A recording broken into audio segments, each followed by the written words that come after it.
Como é que o senhor aguenta? Eu queria ter essa força. Então aprenda, eu não tinha força nenhuma, mas o que eu represento era maior do que aquilo que eu era.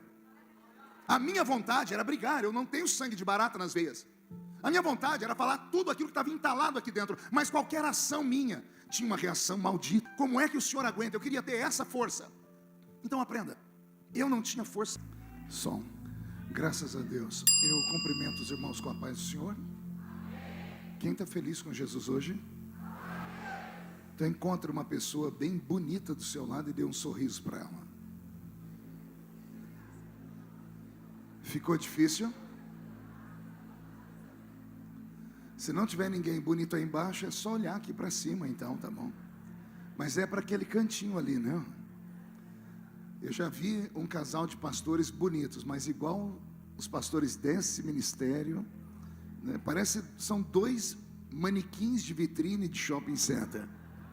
Dois modelos, né? Quem concorda comigo? Uma alegria estar de volta aqui em Guarulhos, revendo o Bispo Saulo, sua esposa. Muito obrigado por me receber aqui. E eu tenho certeza que, mais uma vez, essa casa será palco da manifestação do Senhor.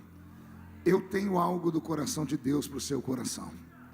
Abra sua Bíblia comigo no livro dos Salmos. Salmos de número 42. Glória a Deus. Salmos de número 42. Quem encontrou, diga amém. Quem não encontrou, peça socorro. Ou olha aqui para o telão, né? Pronto. Me apontaram que está escrito aqui também. Está escrito assim: assim como a corça suspira pelas águas tranquilas, assim a minha alma suspira por ti, ó grande Deus. Amém, igreja? Eu vou ler mais uma vez. Assim como a corça suspira pelas águas tranquilas, assim a minha alma suspira por ti, ó grande Deus. Feche a Bíblia, coloque no banco, na cadeira, e pegue na mão da pessoa mais perfumada do seu lado. Eu tentei bonito, não deu certo. Perfumado deve ter alguém. Isso, aperte a mão dessa criatura com carinho até ela falar aleluia. Pentecostal que não faz barulho, está com defeito de fabricação, não é? Vamos orar? Senhor, nós te exaltamos, nós te glorificamos, e nós entendemos que dentro de alguns minutos, e esta linda igreja ficará pequena para o tamanho da glória que o Senhor vai mandar do alto dos céus. Os que vieram tristes começarão a saltar de alegria. Os que vieram se arrastando não voltam para casa se arrastando hoje. Hoje voltarão voando nas asas de um novo tempo. E antes que eu comece a revelar os seus segredos, cerque esta igreja com a sua presença. E num raio de 5 quilômetros, onde houver um demônio alojado, eu dou a esses demônios segundos para sumirem de Guarulhos. Porque se não sumirem, serão queimados pelo poder da sua glória, que aqui será derramada. Rasgue os céus sobre nós esta noite. Manda anjos de fogo descerem aqui. Que estes anjos desçam, trazendo brasas de fogo nas mãos. Comecem a esparramar estas brasas entre nós. E onde houver um crente cheio do Espírito Santo, pega ele nesta noite, Jesus, e mostra o caminho da verdadeira e poderosa adoração. Fala conosco, fica conosco. É o que eu te peço agora e sempre. E toda a igreja diz: os que podem, tome seu assento, aplaudindo a Jesus, porque Ele é bom, porque Ele é maravilhoso. Eu quero aqui, antes de pregar, dar as boas-vindas a uma equipe de filmagem de uma TV espanhola que está aqui conosco. Sejam bem-vindos. Levem para a Espanha, para a Europa, a notícia de que nós temos aqui um povo ordeiro e que teme a Deus, e que não se envergonha do Evangelho de Cristo, porque Ele é o poder de Deus para a salvação de todo aquele que nele crê. Amém, igreja? Então se sintam à vontade e fiquem aí na espreita. Queridos, eu estou me curando, Bispo Saulo, de uma gripe. E eu não sei o que é pior, uma gripe ou uma gripe mal curada, né? É só Jesus na causa, dá aquela vontade de tossir bem na hora que não pode, né?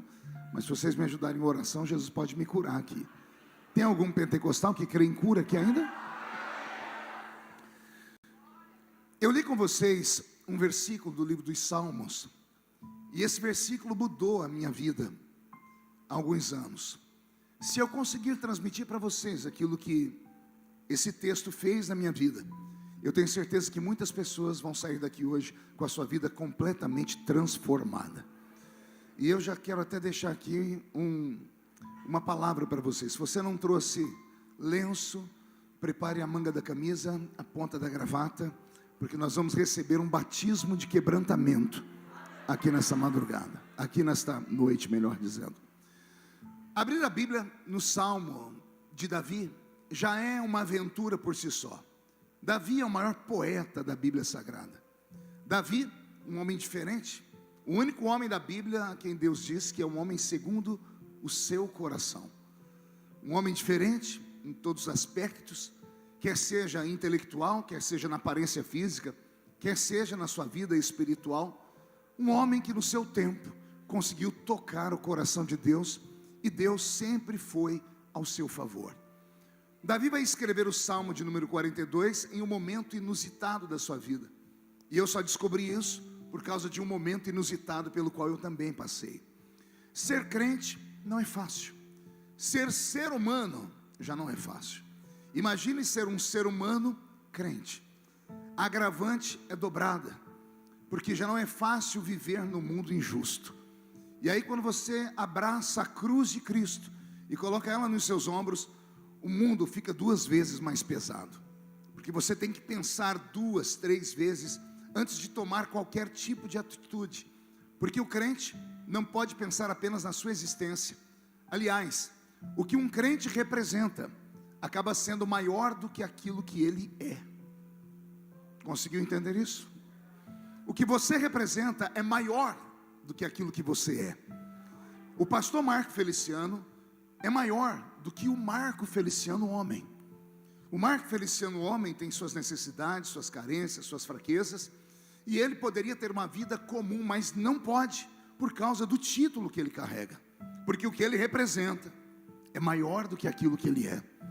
E por isso, tudo para nós tem um peso dobrado.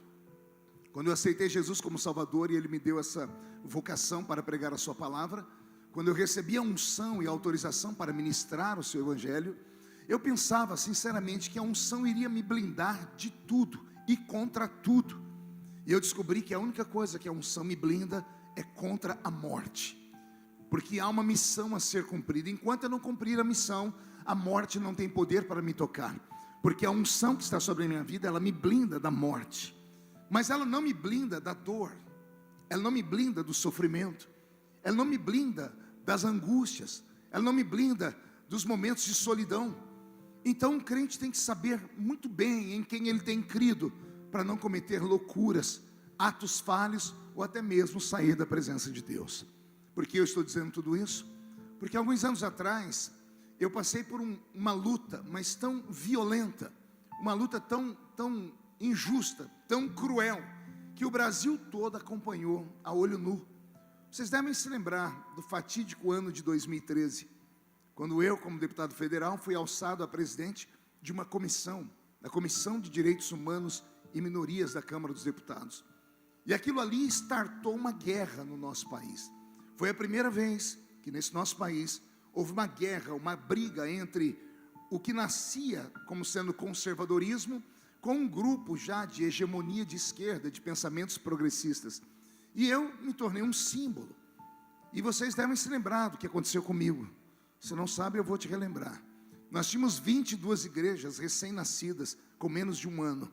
14 igrejas foram fechadas da noite para o dia, porque ativistas progressistas saíam de suas casas, movidos a dinheiro, pão e mortadela, e montavam barracas na frente da igreja onde eu estava pregando, e no ministério que Deus me deu, Bispo Saulo. E era terrível, porque quando começava o culto, eles tiravam a roupa, e ficava um bando de gente nua, pelada, na frente de uma igreja cristã. A gente chamava a polícia dizia: não podemos fazer nada, é a livre manifestação. E eu dizia: mas e o Código Penal, que diz que é crime, é vilipêndio, você atrapalhar uma reunião religiosa? E eles diziam assim: nós não podemos fazer nada porque é uma multidão, se a gente fizer qualquer coisa pode ter um linchamento público. E por conta dessas situações, 14 igrejas minhas foram fechadas da noite para o dia. Em uma das nossas igrejas, na cidade de Franca, eu cheguei com a minha família. Minhas filhas menores tinham 8 e 9 anos de idade. E quando eu parei na porta da igreja, juntou um grupo de quase 50 ativistas que tiraram a roupa e esfregaram os órgãos genitais na cara das minhas filhas. E a polícia assistindo. E ninguém fazia exatamente nada. A minha esposa contraiu uma doença. Ela contraiu a síndrome do pânico, uma doença psicossomática. Por 2 anos ela dormiu sentada, porque quando ela deitava, a glote fechava e ela sentia a ânsia da morte. E por várias vezes corri com ela para o hospital. A família foi atacada. Uma filha minha mais velha, fazia universidade aqui no Brasil. De repente, o nome da minha filha foi parar em todos os grupos que haviam de WhatsApp dentro da escola. Quem vazou o nome da minha filha, nós não sabemos. Veio lá da diretoria, veio lá da secretaria. Ela tinha um sobrenome que naquela época era ruim: Feliciano. Imagine uma menina, o que sofreu dentro da faculdade. Eu tive que tirar a minha filha da faculdade naquele tempo. E foi graças a um amigo meu, porque quem tem amigo não precisa de dinheiro, né? Um grande amigo nos Estados Unidos que ficou com pena e disse: eu estou mandando a passagem, manda sua filha para cá porque eu vou cuidar dela. E minha filha foi cuidada por 1 ano. Eu aguentei calado humilhações que poucos aqui dentro suportariam. Eu apanhei literalmente dentro de aviões. Eu apanhei em shopping center. Eu apanhei na rua. Para ir a Brasília eu não podia ir de avião, nem de ônibus. Eu tinha que entrar de carro para ir trabalhar. Rodar 800 quilômetros, porque em todos os lugares que eu parava, eu era atormentado. Em mais de 60 países do mundo, onde havia uma embaixada brasileira, havia manifestações contra mim naquela embaixada. Por 3 meses, eu me tornei um pária aqui no Brasil. Alguém deve se lembrar disso. Tudo comigo ia para o Jornal Nacional, Fantástico, Cabrini, Luciana Gimenez, Amaury Júnior, Ratinho, tudo que você imaginar, de todos os programas. E eu aguentei aquilo. E muita gente aqui deve ter perguntado: como é que o senhor aguentou? E outros até quando assistiam, choravam. Eu recebi muitas manifestações de apoio. E as pessoas falavam assim: como é que o senhor aguenta? Eu queria ter essa força. Então aprenda, eu não tinha força nenhuma, mas o que eu represento era maior do que aquilo que eu era. A minha vontade era brigar. Eu não tenho sangue de barata nas veias. A minha vontade era falar tudo aquilo que estava entalado aqui dentro. Mas qualquer ação minha tinha uma reação maldita, e o reino de Deus seria prejudicado. A igreja seria exposta à humilhação e ao vexame. E o que eu fiz? Me calei. E venci aquele ano de 2013. E fui presidente por 1 ano. E fizemos trabalhos ali que nunca foram feitos em mais de 20 anos da existência da comissão. Resultado final, ao término daquele ano de 2013, quando entramos em dezembro, eu estava, não me lembro o que estava fazendo. Eu sei que instantaneamente, não sei se foi uma mensagem, um barulho, uma música, eu sei que algo startou dentro de mim um gatilho. E esse gatilho me jogou em uma cama. E eu fiquei com depressão profunda.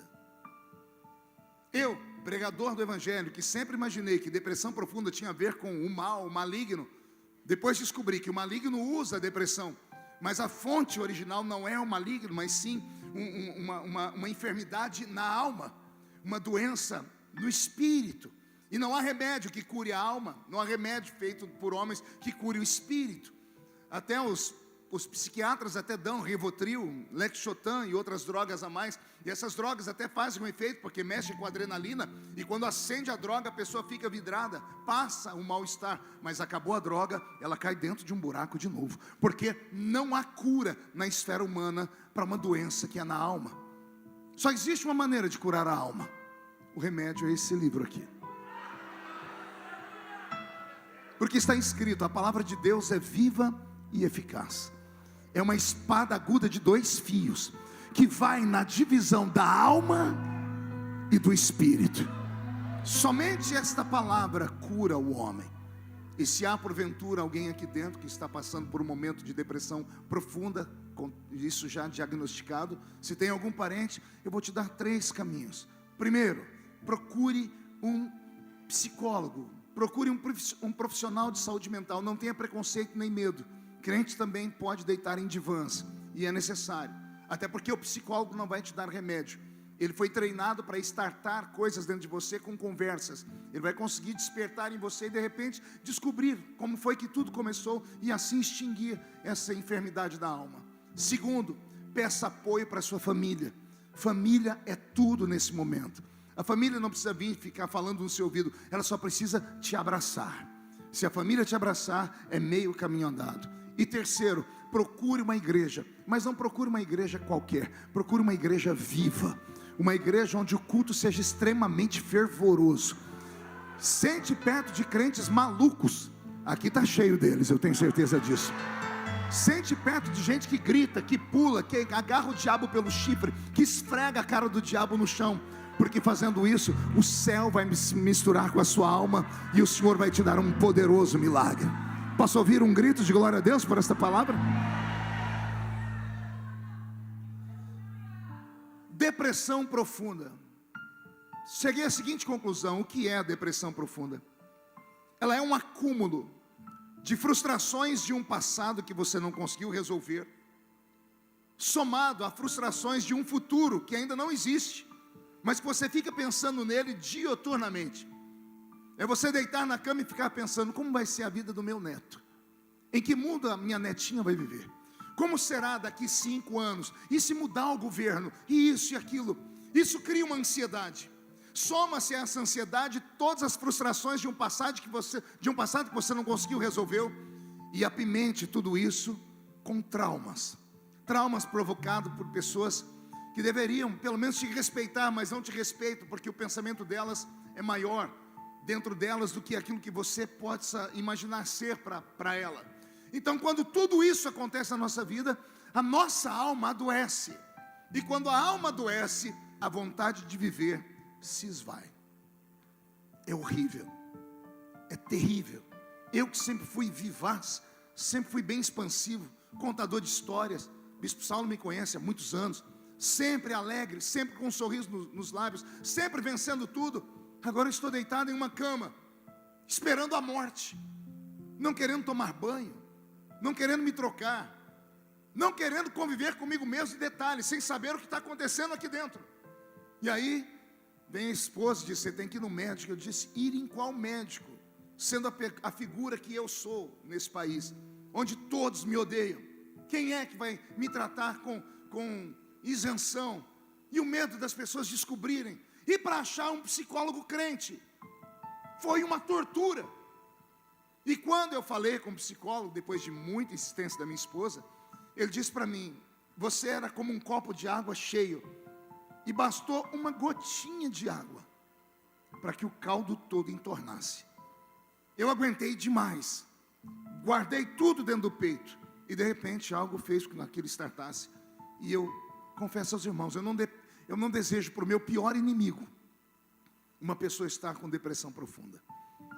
A minha casa virou um velório. Eu moro numa casa que só tem mulheres e sou apaixonado por elas, e lá eu sou muito querido. Eu não queria conversa com ninguém. A comida perdeu o sabor, o perfume perdeu o cheiro, as cores perderam o brilho. E eu pedi a Deus a morte. Um belo dia minha esposa entrou no quarto com o celular e disse: olha, tem um amigo seu ligando. E eu não queria conversar com ninguém, já havia dito que eu não queria falar com ninguém, mas ela insistiu muito. Quando eu atendi, era um amigo meu que mora lá em Israel. Ele é um judeu, nascido em Israel, mas filho de brasileiros, que fala muito bem os 2 idiomas, é um empresário bem sucedido. E ele ficou sabendo da minha história. Eu até fiquei com raiva, como é que a história chegou lá do outro lado do mundo. E ele disse: olha, eu estou sabendo o que você está passando, eu quero te dar um presente. Eu falei: qual? Eu quero tirar você do Brasil e sua família. Vem passar uma temporada aqui em Israel. Eu vou mandar tudo para você, passagem, hotel, tudo. Quando eu fui falar não, as meninas, minhas filhas, entraram no quarto, fizeram aquela carinha de choro, né? Pai, por favor, pai, férias. Por elas eu aceitei. E eu fui para a Terra Santa. Eu já conhecia a Terra Santa. Eu entrei num hotel muito chique, eu não queria sair do quarto do hotel. As meninas saíam, voltavam, e eu não saía nem para tomar café. Um belo dia, 1h da tarde, 1h30, elas estavam almoçando, e eu dentro do quarto, bateram a porta do quarto. Quando eu abri a porta do quarto, me deparo com um rabino messiânico, usando aquela roupa escura, aquele cabelinho aqui trançado, aquele chapeuzinho preto, ele bem fofinho, né? A lá Papai Noel, aquela barba dele parecendo um algodão, né? Quando eu olhei, tem um imã aquela barba, eu olhei, eu já queria apertar ela, né? Ele com aquele olhinho assim, bem rasgadinho, aquele óculos fundo de garrafa, aquelas bochechas rosadas, parecia um personagem de filme. E ele falou comigo num português meio arrastado, dizendo assim: ô pastor, eu sou amigo do seu amigo, e ele me contou sua história, e eu vim curar o senhor. Eu falei: eita cabra bom. Eu falei: você vai me curar? Ele disse: eu vou curar o senhor. Eu disse: então pode entrar. Aí ao invés de entrar, ele inclinou aqui para a direita, porque eu só vi a porta. Do lado de fora, no corredor do hotel, estavam os apetrechos de cura dele. Ele pegou uma lata de óleo de oliva de 5 litros e levantou ela. Quando eu vi aquela lata de 5 litros de óleo e um saco com um monte de linha vermelha, eu falei: Jesus, o que ele vai fazer? Eu fui entrando já imaginando ele abrindo aquela lata e me jogando um óleo em cima da cabeça, porque é isso que esses crentes meio malucos fazem, né? E eu falei: o que você vai fazer? Ele disse: eu vou ungir seu quarto inteiro. Eu disse: pode ungir. E eu fiquei sentado na cama vendo ele. Gente, onde tinha 1 metro quadrado, ele ia lá e passava óleo. Ele foi botando esse negocinho vermelho, que ele ia amarrando na mala. Ele era um judeu messiânico, meio cabalista. Ó, que não dá nem para explicar o que ele era, né? O que seria lá fora macumba, com ele era uma boa cumba. Entendeu? Mais ou menos isso, uma boa cumba. Depois que ele fez as benesses dele, ele veio, orou por mim, colocou a mão, ele soltou umas brahá que fala, quem conhece judeu aqui, eles vão fazer umas orações, umas bênçãos, acho que é brahá. Olha, eu vou fazer uma brahá para o senhor. Eu falei: então faça a brahá, né? E depois que ele fez, dá 1 hora de sessão, de descarrego, né? E ele olhou para mim e disse: como o senhor se sente? Eu disse: do mesmo jeito. Ele coçou a cabeça, olhou para mim, apertou aquela barba, fez assim, falou: então vamos para o plano B. Eu disse: qual é o plano B? O senhor tem que sair daqui agora e entrar comigo no meu carro. Eu vou levar o senhor num lugar muito santo aqui em Jerusalém. Eu disse: não quero. Ele disse: o senhor tem que ir, porque senão seu amigo não me paga. E eu olhei para ele, velhinho, todo de cabelo branco, barba branca, disse: não, eu não vou deixar esse velhinho sofrer também, né? Falei: então tá bom, mas não pode demorar muito. Ele me colocou no carro dele, saímos de Jerusalém, demos uma volta pelas estradas e paramos em uma montanha. Jerusalém tem 7 montanhas que cercam ela. Em uma daquelas montanhas, ele me levou no lugar, eu acho que mais lindo que eu já vi na vida lá em Israel. Ele me colocou num ambiente que dava para ver Jerusalém inteira. Eu vi o Domo da Rocha, aquela cúpula dourada. Eu vi a cidade de Davi. Eu vi o horto. Eu vi ali o jardim do Getsêmani. Eu vi a cidade inteira. Deu para ver partes do muro das Lamentações. Era um quadro, uma visão linda. Aí ele falou para mim: sente aí, pastor, contemple. Eu sentei, fiquei contemplando. Ele sentou do meu lado. E ele começou a mexer naquela barba, olhando, e o sol foi esquentando. E lá assim, depois da 1h30, 2 horas, 54 graus na sombra. E eu comecei a fritar. Aí ele olhou para mim e disse assim: o senhor parece que está com calor? Eu disse: não, é impressão sua. É claro que eu estou com calor, 54 graus. Ele falou: então, a gente já podia ir embora, mas antes eu quero fazer uma pergunta para o senhor. Eu falei: pode perguntar. Se o senhor, com esse calor que está sentindo agora, pudesse citar um texto da Bíblia, que texto o senhor citaria? Eu olhei para ele, sorri e disse: um vem à minha mente. Assim como a corça anseia pelas águas tranquilas, assim a minha alma suspira por ti, ó grande Deus. Ele olhou para mim, abriu um sorriso e ele falou: o que Davi está dizendo? E eu falei: Davi está dizendo que está com sede. E ele falou para mim: e Davi está com sede do quê? Eu disse: alô? Sede de água. E ele falou: e se eu falar para o senhor que Davi não tinha sede de água? Se eu lhe contar uma história que o senhor nunca ouviu, o senhor teria paciência de me ouvir? Eu falei: teria, porque eu sou curioso. E ele me contou uma história de Davi que moveu a minha alma e me arrancou daquele sofrimento que eu estava vivendo. E eu quero repartir essa história com vocês aqui. Amém? Roberto, mude a música. Ele me disse que Davi sempre foi um menino problema. E isso é contado do ponto de vista do judaísmo. Davi é um judeu estranho, porque ele habita dentro de uma família, no meio de uma casa, onde as pessoas não se parecem com ele. A Bíblia Sagrada vai desenhar Davi para nós, dizendo que ele era um homem de pequena estatura, enquanto seus irmãos tinham a altura de rei. O rei Saul era o homem mais alto em Israel, acima do ombro dos judeus. Já leram isso? Era o homem mais alto, se destacou em altura. Quando Deus rejeitou Saul e falou com o profeta Samuel para ir na casa de Jessé, o belemita, para separar um dos filhos dele para ser rei, quando o profeta chegou na casa de Jessé e olhou o primeiro filho de Davi, se não me falha a memória, foi Samar. Quando ele olhou e disse: já tem o rei. Por quê? Porque Samar era alto, da altura de Saul. Quando ele foi ungir o menino, Deus disse: não é esse. Aí entrou o segundo filho. Samuel não teve dúvidas: então é esse, porque também tem altura de rei. Deus disse: não é esse. Entrou o terceiro, entrou todos, e Deus disse: nenhum desses é rei. Eles têm aparência de rei, mas não tem coração de rei. E então o profeta pergunta a Jessé: acabaram-se os seus filhos? Acabaram-se os mancebos? E o nosso irmão Jessé, envergonhado, é obrigado a dizer: tem um ainda. E onde ele está? Está lá no campo trabalhando. Ele está trabalhando no campo onde estão as ovelhas malhadas. Não é Jessé que diz isso, é Deus que vai escrever isso na lápide de Davi mais tarde, dizendo: eu te chamei de trás, não ouvi, de trás das malhadas. E só quem estuda muito a Bíblia, a cultura judaica, vai entender que a ovelha malhada não é a ovelha que tem a lã manchada. Ovelha malhada eram ovelhas marcadas por anomalias físicas. Ovelhinhas que nasciam com 3 patas, 5 patas, 2 cabeças, 1 olho, sem pele. Eram ovelhas que nasciam com má formação. E os judeus respeitavam tanto que, ao invés de matar a ovelha, cuidavam dela e esperavam que a morte as levasse. E é para esse grupo de ovelhas que Davi vai pastorear.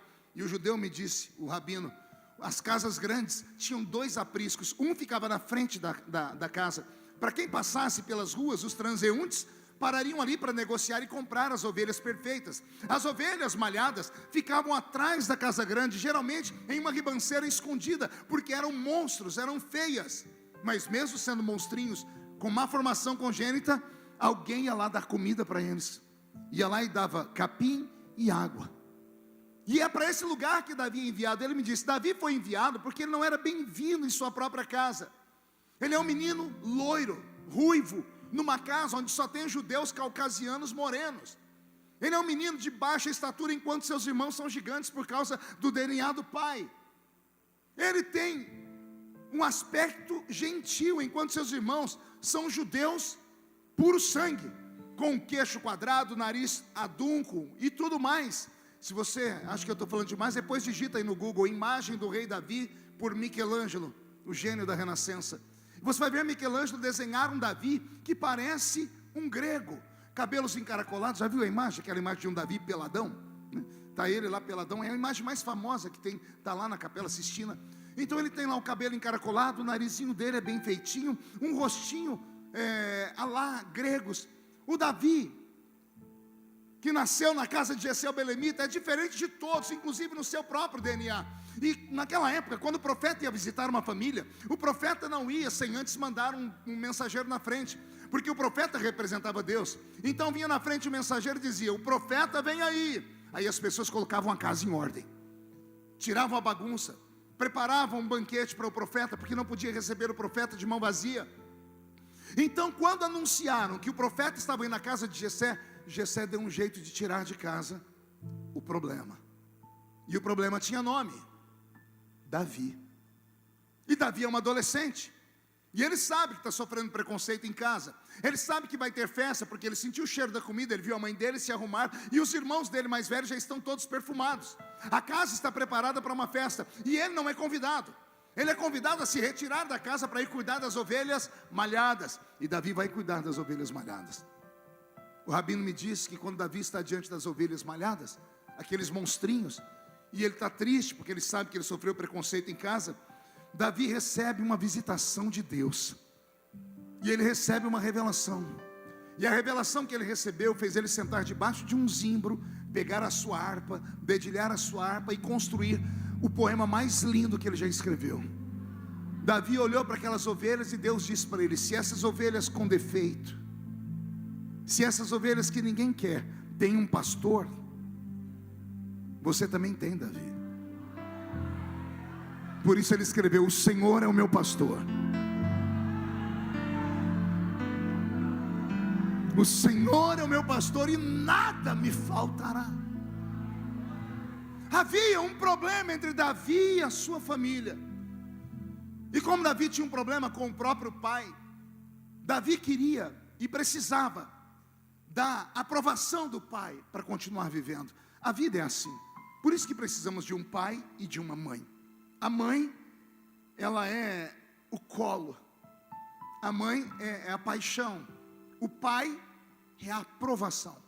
Uma criança, para crescer de uma maneira perfeita, pelo menos intelectualmente, ela precisa da aprovação do pai e do beijo e do abraço da mãe. Assim é a regra. É claro que existem exceções, existem arranjos familiares. Eu fui criado em um arranjo familiar. A ausência de pai, somente a mãe. Mas eu tinha o meu avô foi a figura física, então eu tinha nele a aprovação. É preciso isso. Fora isso, as crianças crescem com distúrbios, problemas emocionais, que agora não é visto, mas lá na frente, assim que startar algo dentro delas, o gatilho ser ativado, serão crianças problemáticas. E Davi precisa da confirmação, da afirmação do pai. E o que é que ele faz? Para conquistar o pai, ele faz aquilo que todo menino judeu fazia. Pergunte o quê? Caçava. Alguém lembra de Isaac? Quando está para morrer, está cego, ele chama Esaú e diz: antes de Deus te dar a bênção, vai caçar uma caça e faz para mim um guisado. Era cultural, o pai, para aprovar o filho, tinha que mostrar aos vizinhos, à família, que o filho era corajoso, que o filho era destro, que o filho era bom. E então Davi quer conquistar o pai dele. O que é que ele faz? Ele quer levar uma caça exótica para o seu pai. O pai dele já tem todo tipo de carne, é fazendeiro, ele tem boi, ele tem vaca, ele tem ovelhas, ele tem cabritos. O menino então, para conquistar o pai, tem que levar para o pai uma carne de um animal exótico. E qual é o animal que Davi vai caçar? Um cervo, ou uma corça. E Davi vai em busca de uma corça. Sendo homem semita da terra, conhecia a arte da caçada, ele sai pelo meio das montanhas procurando as pegadas de uma corça. Uma corça, um animal que chega a pesar de 200 a 250 quilos. Um animal extremamente veloz, um animal extremamente arisco, que tem percepção através da sua audição e do seu olfato. É muito difícil se aproximar de uma corça ou de um cervo. Então, o caçador tem que ser um exímio caçador. E quando Davi percebe pelas pegadas no chão que há uma corça naquele ambiente, ele sai procurando as pegadas e ele enxerga a corça ao longe. Disse o rabino que quando Davi enxergou a corça, Davi se espreitou, para não deixar que o vento detectasse, levasse o seu cheiro, ou que o barulho fizesse com que a corça percebesse. E Davi vai se espreitando, andando com dificuldade, porque ele quer atingir uma distância com a corça, onde a sua flecha será certeira. O rabino diz que quando Davi está chegando perto da corça, aparece um outro caçador na história. E com esse caçador não dá para brigar. Aparece um leão, o famoso leão da montanha. E o leão também está esfomeado, ele quer aquela corça. E ele também sabe que ele não pode se mostrar muito, senão a corça vai sair correndo. A corça é mais ágil do que o leão. Só que o leão tem mais resistência do que uma corça. Ele é mais forte. A corça é mais rápida, o leão tem mais resistência. Mas guardando essas informações que você já vai entender. Davi sabe que não dá para brigar com o leão, mas Davi também sabe que o leão não vai conseguir levar aquela corça inteira para casa, porque ela é muito pesada. Então o leão vai matar a corça, vai arrancar um pedaço e vai comer para suas energias voltarem, vai pegar um outro pedaço e levar para a sua família, da sua família de leões, e o que sobrar, Davi pode pegar um pedaço e levar para o pai dele. Então Davi fica à espreita. Agora Davi não olha mais para a corça, ele olha para o leão.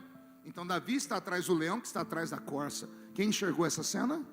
Então dá um glória a Deus aí. Quando o leão está a uma certa distância, que não tem mais como se esconder, e a corça percebe, a corça se desespera, porque ela vê que ele é um predador natural. Ao se desesperar, o coração dela acelera, a adrenalina é descarregada no seu corpo, e enzimas são liberadas pelas suas glândulas sudoríparas, e a corça começa a transpirar, e quando ela começa a transpirar, o leão pega ela no cheiro.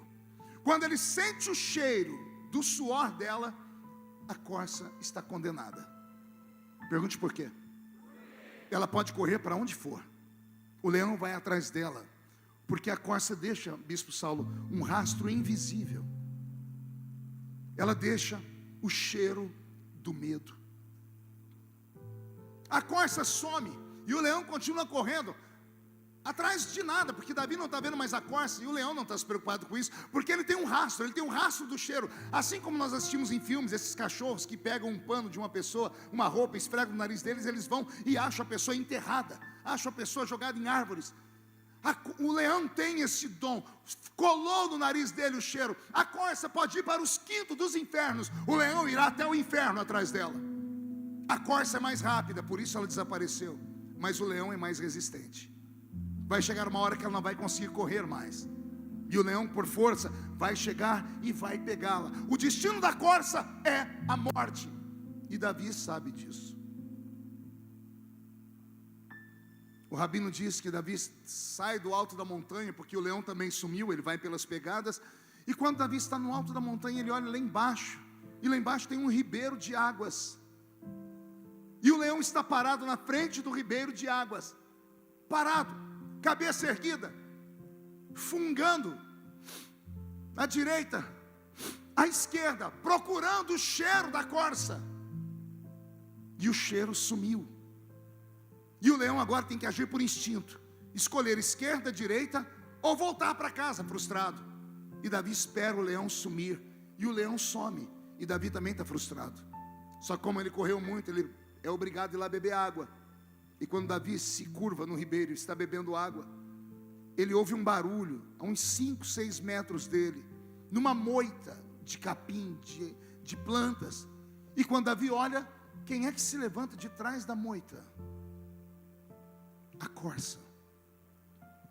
A corça se levanta. Davi prepara o arco e a flecha, porque ele está perto dela. A corça se levanta, mas não fica parada, ela se sacode. E quando ela se sacode, ela joga água para todos os lados. E Davi esconde a flecha. E Davi começa a chorar. E ao invés de Davi matar a corça, Davi eterniza a corça. Porque Davi entendeu, disse o rabino, que a corça não estava correndo atrás de águas porque ela tinha sede. Ela correu atrás das águas porque ela precisava de proteção. Como? Quando ela viu o ribeiro de águas, ela entrou no ribeiro e foi mergulhando. E quando ela mergulhou bastante, a água corrente passou por cima dela. A água lavou a corça. A correnteza levou o cheiro do medo e o suor. A corça está mais calma porque a água fria fez o coração dela desacelerar. A corça está agora com um manto de água, um manto de invisibilidade. Ela olhou a moita e se escondeu atrás da moita. O leão correu atrás dela por quilômetros sem vê-la. Sem vê-la, ele sabia onde ela estava. E agora ele está perto dela, a metros, e ele não enxerga a corça.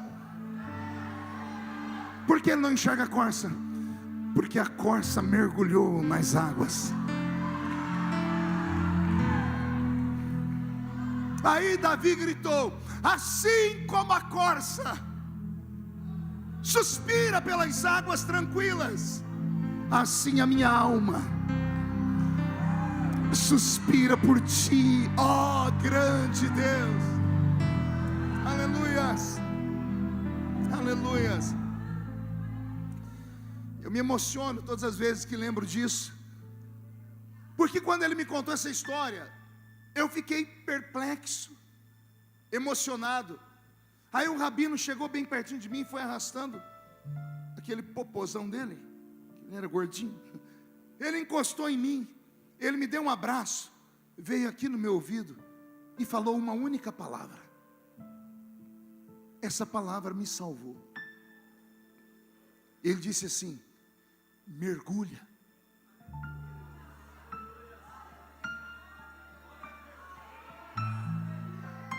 Mergulha. As águas estão aí, se joga nelas. O seu predador vem até aqui, nas águas ele não tem força mais. O Senhor vai te colocar um manto de invisibilidade. Eu estou profetizando agora. Algumas pessoas, quando terminar essa Santa Ceia, vão voltar para casa e estarão invisíveis. Esta semana o diabo não vai te achar. Seus inimigos vão te procurar e não vão te achar. As pessoas vão tentar contra a sua vida e não vão encontrar. Vão perguntar: o que aconteceu? Foi chá de sumiço? Não, é que você mergulhou nas águas, e as águas te deixaram invisíveis. E o diabo não terá poder nem sobre você, nem sobre os seus filhos, nem sobre a sua casa, nem sobre os seus negócios, nem sobre os seus sonhos. Eu estou profetizando. Se alguém acredita, pegue a profecia. O Senhor está te tornando invisível nesta noite, e o diabo que se lasque no inferno.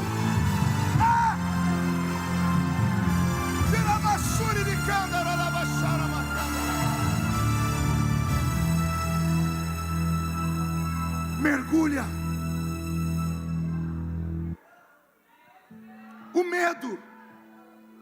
O medo que você está sentindo está te denunciando.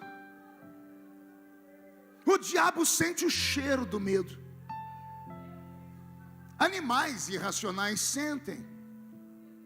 Alguém aqui já teve uma experiência com um cachorrinho, aquela porcariazinha chamada chihuahua? Já viu? O bichinho é desse tamanho. Você vai chegando perto dele, está tudo bem. De repente, do nada, ele parece que ele recebe um espírito esquisito, que ele começa. Ele pensa que ele é um pitbull. Pergunte por quê? Porque você olhou e receou. Quando você teve receio, tem pessoa que tem fobia de cão. Quando você receou, o seu corpo desandou. Uma descarga de adrenalina, sem você perceber, correu o seu corpo, e as enzimas do medo saíram, e ele sentiu o cheiro. Por isso ele cresceu para cima de você. Eu fui criado na roça, eu fui cortador de cana de açúcar, e eu me lembro que um dia na roça, lá vem meu avô querendo me colocar em cima de um cavalo. Mas aquilo não era um cavalo, era uma coisa parecida um cavalo, porque cavalo é bonito, é forte. Aquilo tinha uma barrigueira desse tamanho. Aquele cavalo que meu avô me colocou em cima, ele parecia muito aquele cavalo do Pica-Pau, o pé de pano. Quem lembra do pé de pano? Aquela jegueira lá. Meu avô me colocou em cima de um cavalo igual aquele lá, um pangaré. E comecei a mandar. Não é que o cavalo percebeu que eu estava com medo. Ele se emplumou. Ele pensou que ele era um cavalo manga larga. Porque ele saiu num trote, numa corrida. Ele me jogou em cima de um pé de café. Eu me estrumbiquei todo. Aí lá vem meu avô: ei, medroso. Eu falei: não é medo não, vô, eu escorreguei.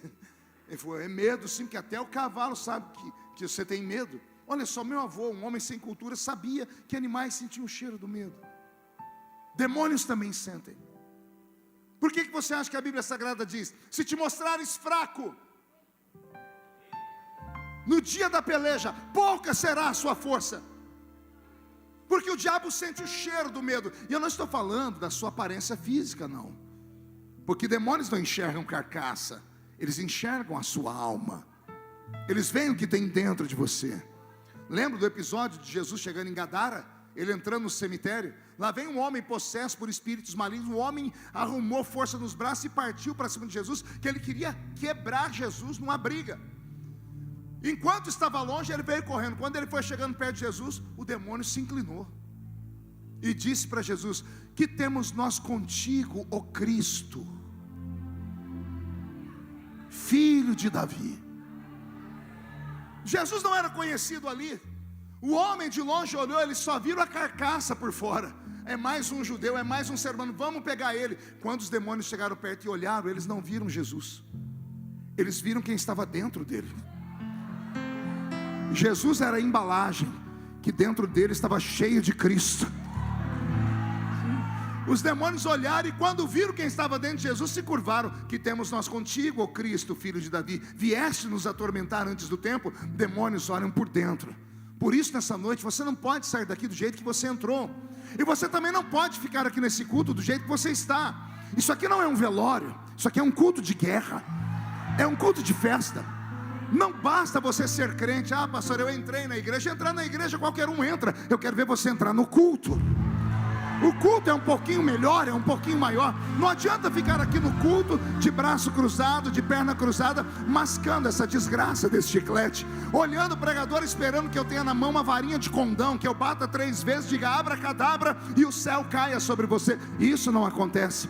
Isso aqui não é um teatro, isso aqui não é um cinema, aqui é um quartel-general. Soldados que vieram para a guerra, não gritem agora não. Dê um berro de glória a Deus bem forte.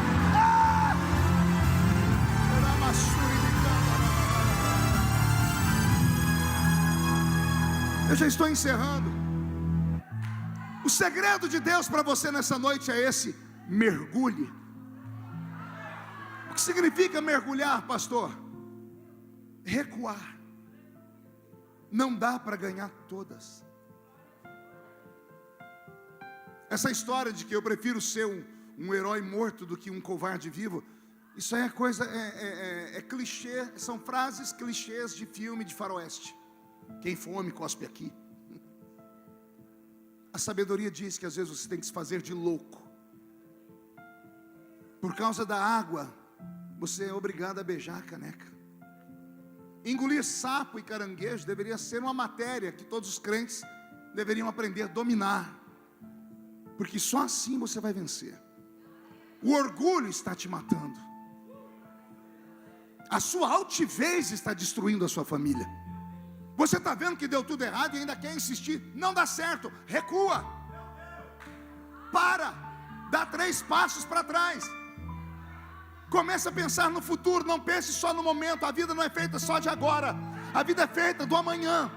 E embora a Bíblia diz, não deixe o sol passar sobre a sua ira, e basta cada dia seu mal, quem tem responsabilidade tem que pensar no amanhã sim, porque a vida não é só sua. Você é como um satélite, a sua família gira ao seu redor. Você tem filhos, você tem netos, você tem mãe, tem pai, você tem pessoas que dependem de você. E vir para o culto, ficar me olhando com essa cara feia, parecendo que foi batizado num pote de vinagre, não ajuda em nada. Vir para uma reunião como essa e ficar olhando o pregador com esse olho seco. Achou que eu não ia falar, né? Vem com esse olho seco parecendo olho de sapo que morreu no dia de enchente. Também não ajuda nada. Isso aqui é uma reunião de guerra. E guerra sem barulho não é guerra. Por favor, não fique com essa boca travada, essa boca de aço, essa língua de ferro, esse queixo de concreto. Não! Reage. Pastor, o senhor não sabe o que eu estou passando. Eu não sei, mas eu tenho certeza que já passei por coisa pior, e eu estou aqui vivo. Como o senhor conseguiu, pastor? Eu coloquei nas mãos dele. Entrega o seu caminho ao Senhor, confia nele, e o resto ele fará por você. Adianta você ter vindo aqui confiando em Deus, mas de 2 em 2 minutos olha para o celular. Está sendo ameaçado, está sendo chantageada, está sendo extorquido. Não, eu vou na igreja que meu milagre vai acontecer. Veio, mas não solta o celular. Não abre a boca para dar glória a Deus. Não é porque não quer, está com medo, está amedrontado. Ah, pastor, mas eu fiz uma caca na minha vida, eu cometi um erro. Oh, parabéns, descobriu que é um ser humano. Você achava que era um semideus. Você pensava que era o 4º membro da Trindade, é isso? Você achava que era uma espécie de anjo que veio do céu passear na terra. Bem-vindo à vida real. A vida real é essa: é cair, levantar, sacudir a poeira, cair de novo, levantar, sacudir a poeira. O que não pode é ficar prostrado. Pastor, O que eu faço então? Mergulha. Pergunte: de que jeito? Quebra esse chip de celular e arruma outro número. Fecha a porcaria do Instagram por 2 meses. Cancela sua conta no Facebook.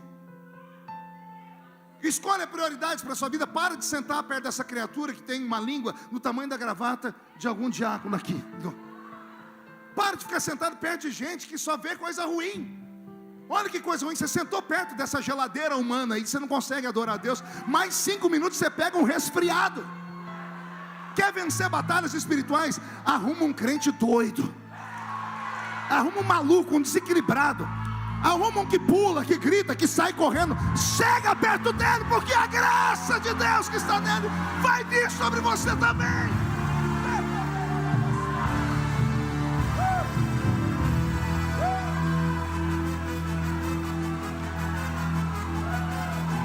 Eu estou com o meu corpo todo arrepiado. Deus está aqui.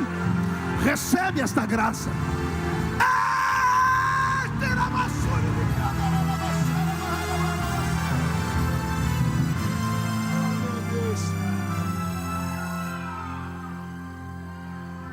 Se você não buscar saúde emocional logo, ou nós vamos assistir o seu velório, ou nós vamos ver você degringolar-se, você ir murchando como vida, perdendo a seiva da vida.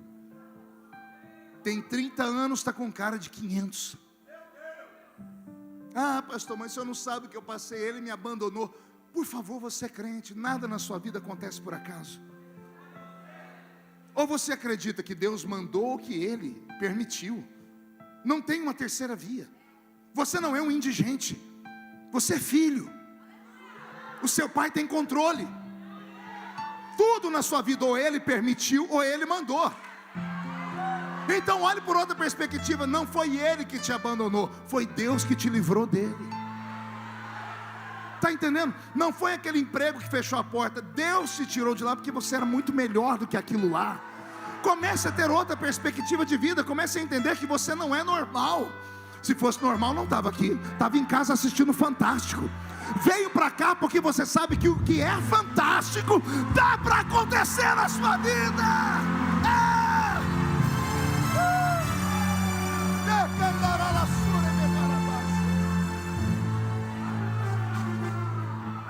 Mão direita para cima, chacoalhe. Agarra o ombro de quem está do seu lado. Olha, a pessoa não quis agarrar, essa aí é a que precisa. Agarrou, chacoalha a pessoa até ela ficar irritada, irrita ela. Não, tira do lugar com vontade. Diga: Deus te trouxe aqui para isso. Sacode com força, sacode. Diga: para isso. Deus te trouxe aqui para sacudir a sua vida. Vai sacudir a sua história, a sua família, o seu trabalho, sua profissão, seus negócios. Deus está sacudindo. Mergulha!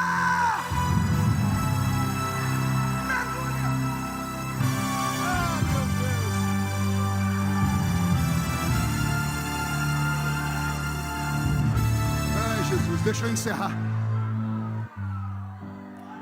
Eu era menino. Eu tinha 13 anos de idade. E lá na minha cidade havia um grupo, Bispo Saulo, de meninos chamados Guarda-Mirim. Era uma entidade cuidada pelo Lions Club e o Rotary Club, que dava oportunidade para meninos de periferia se encontrarem na vida. E como eu era filho de mãe solteira, um monte de problemas, morava num muquifo. Nós morávamos em 12 pessoas em 2 cômodos. Você consegue imaginar o que é isso? Imagina você de noite acordar e falar: mãe, a minha perna sumiu. E a sua mãe falar: você está doido? Eu falei: não, mãe, eu estou coçando a perna e não estou sentindo. A sua tia gritar: você está coçando a minha perna. Na minha casa, panela e pinico era uma confusão. Ninguém sabia onde estava um ou outro. Pobreza extrema, miséria. Então eu me tornei guarda-mirim, me destaquei na guarda-mirim e me tornei o primeiro sargento da guarda-mirim. E aí, era um dia das crianças lá na minha cidade e o prefeito inaugurou um lugar chamado Centro de Lazer, bem num lugar bem pobre, numa periferia. E nós, guardinhas, fomos fazer a segurança, porque era dia das crianças e eles queriam honrar, botar crianças para cuidar de crianças. E quando chegamos lá, alguém contou para o capitão que era meu aniversário, porque eu nasci no dia 12 de outubro. Eterna criança, né? Síndrome de Peter Pan, né? Aí o capitão falou: Feliciano, é seu aniversário hoje? Eu disse: sim, senhor, capitão. Ele disse: então hoje eu vou te dar um presente. Você está livre para curtir o centro de lazer. Como eu já sabia que isso ia acontecer, eu levei um short, porque eu vi uma piscina olímpica, que eu nunca tinha visto uma piscina bonita daquela. Quando abriram a porteira para entrar as crianças na piscina, eu fui junto. A piscina cabia 100 crianças, entrou 500. Mas era criança de periferia, é toda exclusiva. 90% delas com o nariz escorrendo. E assim, estava maduro, sabe? Eu olhava na cabeça de alguns, os piolhos davam pancada um no outro para ocupar espaço. As pernas cheias de, a gente chamava de pereba. Alguém já ouviu essa palavra? Hoje as crianças não têm mais pereba, Sal. Na nossa época tudo, tinha frieira no dedo, tinha cobreiro. Era um monte de trem que, graças a Deus, foi extirpado do Brasil. Mas essas crianças estavam tudo desse jeito. Imagina essas crianças dentro de uma piscina. Eu olhei para o lugar mais raso, você não conseguia levantar. Quem levantava o braço não abaixava mais. Aí eu vi o lugar mais fundo, tinha mais espaço, e disse: é ali que eu vou entrar. E eu pulei. E eu sabia nadar um pouquinho. Mas pense no inferno. Moleque agarrando a cabeça do outro, é tapa para cá, é uma loucura. E aí, como aqui em cima não tinha paz, eu respirava e mergulhava. E eu gostei do mergulho. Naquela época passava uma série na televisão chamada O Homem do Fundo do Mar. Será que alguém aqui assistiu? Tem uns velhinhos aqui, me ajuda aí, não me deixe sozinho não. Isso. O nome do rapaz era Mark, lembra? E o meu é Marco, tudo a ver. Mark e Marco. E o Mark, ele nadava assim, ó, era igual um peixinho, né? E aí eu falei: eu sou o Marco. E comecei a nadar igual um peixinho.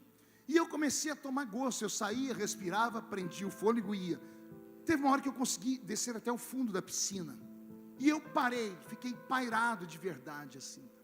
E eu olhei para as paredes, azulejo branco, água azulzinha. Aqui embaixo não tinha barulho nenhum. Eu olhava aqui para cima, aquelas perninhas batendo, né? E imaginava o que estava acontecendo. Mas aqui embaixo era uma calmaria. Alguém já mergulhou assim? Os que não levantou a mão é tudo assembleiano. Não vai em piscina, não vai em praia, né? É proibido.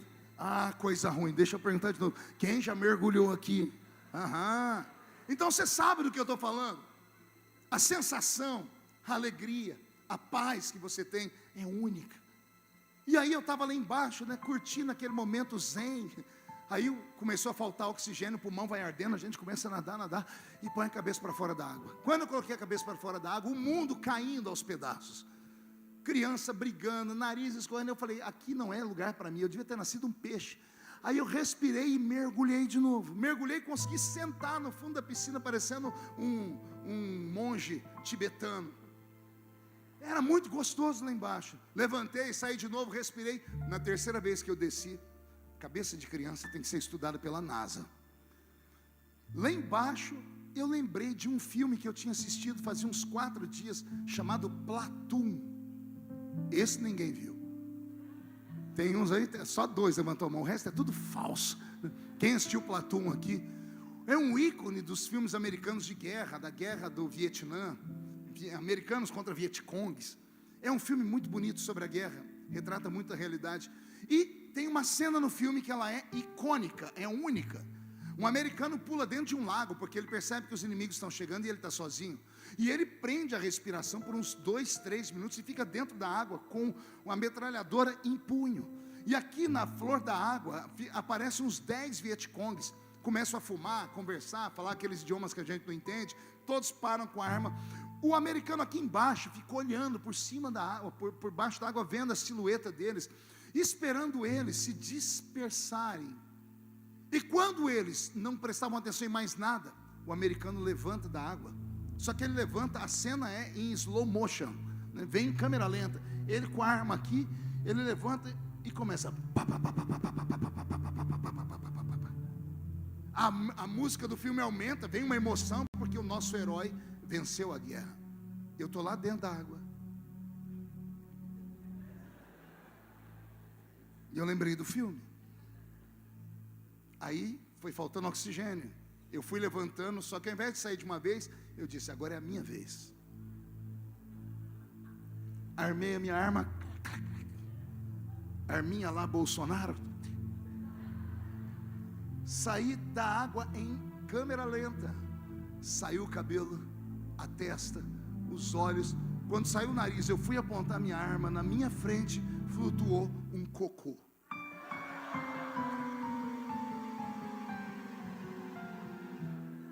Mas era um cocôzão. Ele estava dissolvendo.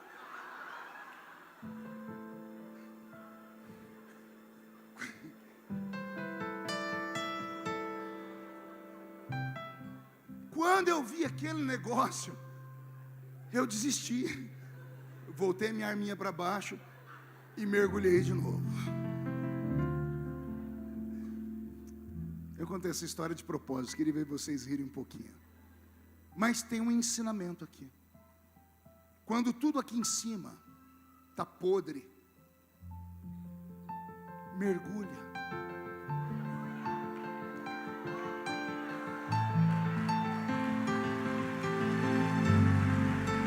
Mergulha. Se esconde em Deus. Porque o melhor de Deus está por vir. Não há dor que dure para sempre. Também não há prazer que nunca acabe. A vida é uma eterna roda gigante.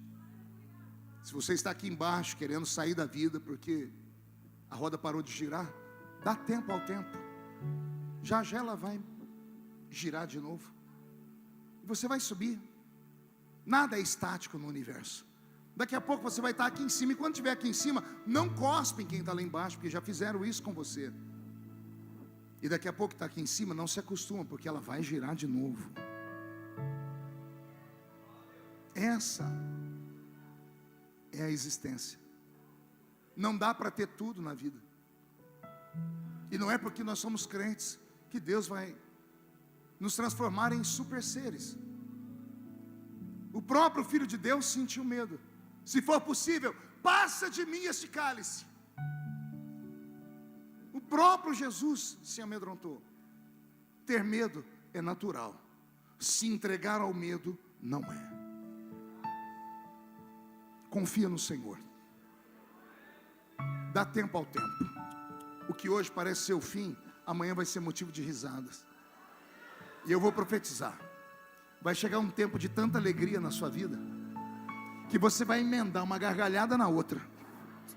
Vão achar que você é louco. E quando perguntarem o que foi, você vai dizer: chegou o tempo da minha alegria. Há um Deus no céu te olhando. A sua alma está em prova. E o Senhor me trouxe com esta palavra só para te dizer que dá para atravessar o rio. Eu estou vivo. Ficou sequelas, mas eu estou sonhando. A minha família me abraçou. Hoje nós nos apoiamos mais do que antes. Hoje minhas filhas viram que eu não sou um super-homem. Porque às vezes alguém na família a gente acha que tem tudo, e não tem tudo. Então, tem horas que a gente só tem como refúgio chorar. E Jesus te trouxe hoje aqui só para curar você. Incline a cabeça.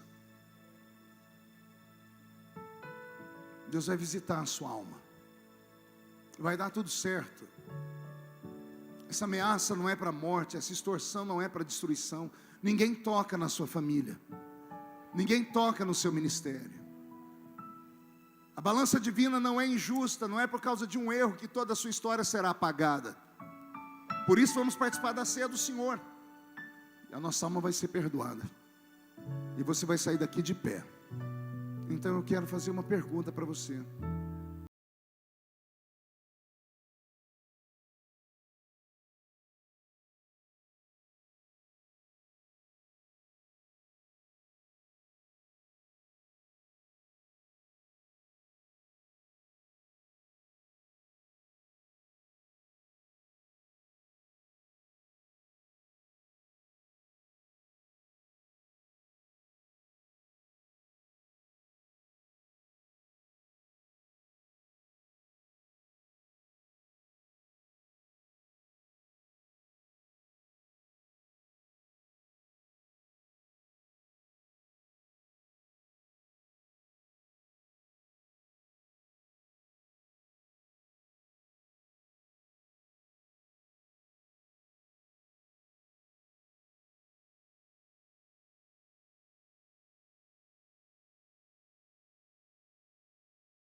Mão direita levantada bem alto.